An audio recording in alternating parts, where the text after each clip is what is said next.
Good afternoon, good evening, and good morning, whatever time you're watching. This is the SportsWise Veteran Show.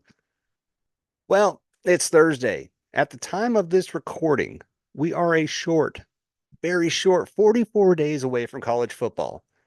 It's hot, it's muggy, it's unbearable, but the fall temperatures are right around the corner. I know it's July 11th. We're just 10 days, 11 days into July right now, and summer is almost at its peak right now. But rest assured, the cooler days, the early nights, the crisp air, the sound of football in the air is coming soon. So, what I wanted to do today was something a little bit different. I'm living in Northeast Florida, right around SEC country. So, I figured why not? Look up a story about the 2024 SEC Power Rankings, and I'm going to do the top five from 5 to 1. SEC is one of the most predominant, strongest conferences we have in the NCAA, right after the Big Ten. So I figure I'm going to start with the SEC Power Rankings first.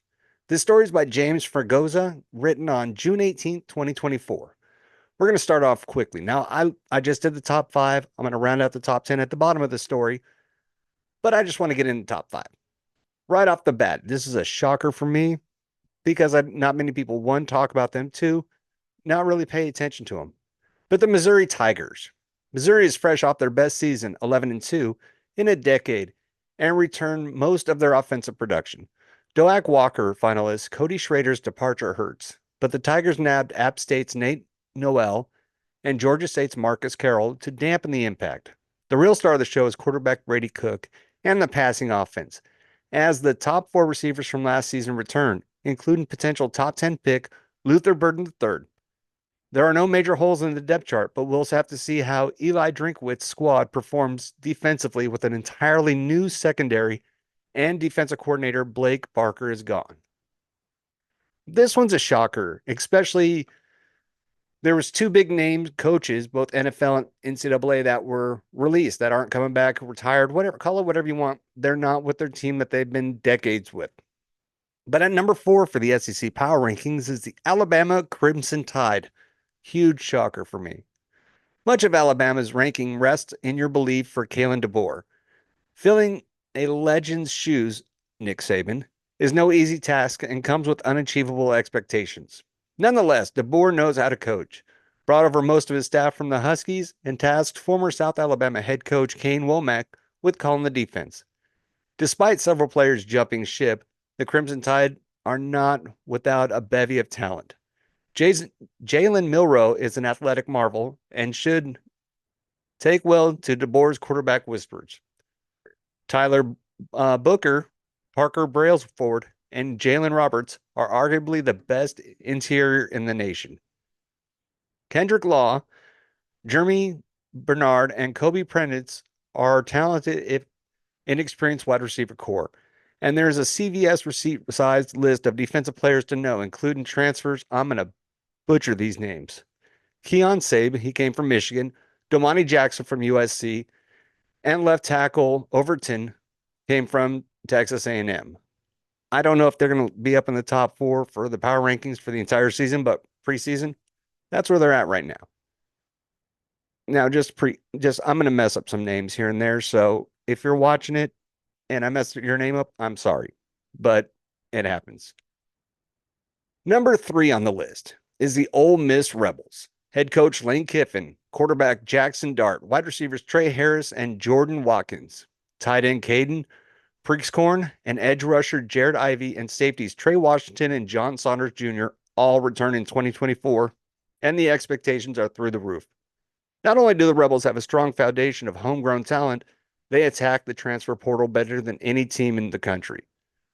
Edge rusher Princely Umanilan out of Florida, defensive tackle Walter Nolan from A&M, cornerback Trey Amos from Alabama, wide receiver Antoine Wells Jr. from South Carolina, offensive tackle Diego Pounds from UNC, and guards Julius Bulow and Nate Capello, both out of Washington, and 2 standout running backs, Henry Parrish Jr. from Miami and Rashad Amos from Miami of Ohio highlight a massive transfer haul that Kiffin hopes to pushes his team over the edge.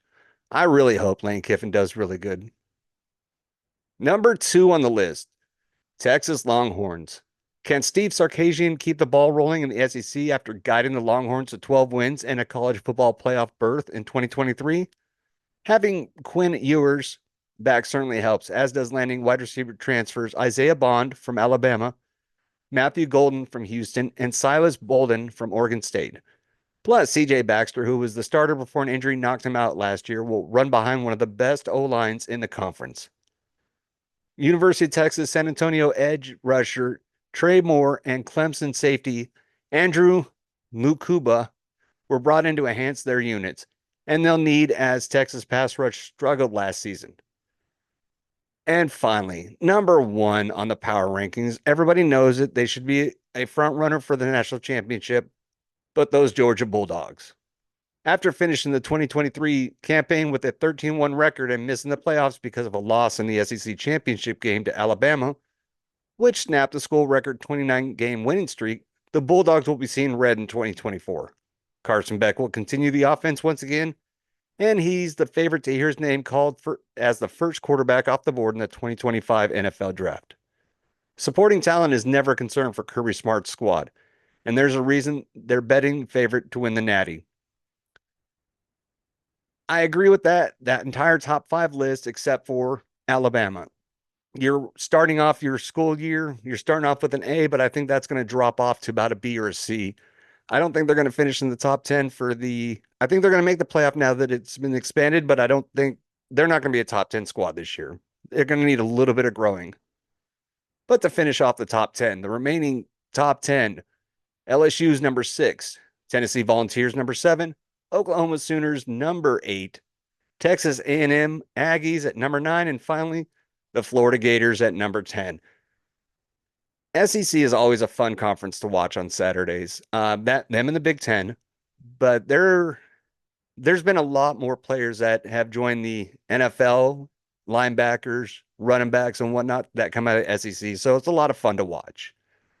But again, 44 days we got we got college football. A couple weeks after that, we got the NFL. So I'm excited. I can't wait. I love this time of year. Training camps open next week for the NFL. So it's that fun time of year where it's still hot outside. It's muggy. It's miserable. I don't know how else to put it. But again, it lets you know right around the corner is that time of year that it's hoodie weather. It's going to be perfect.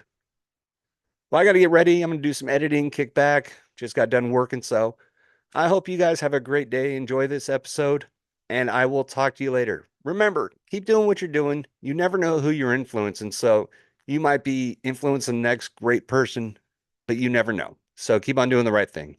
As always, a Sports Wise veteran, and have a good night.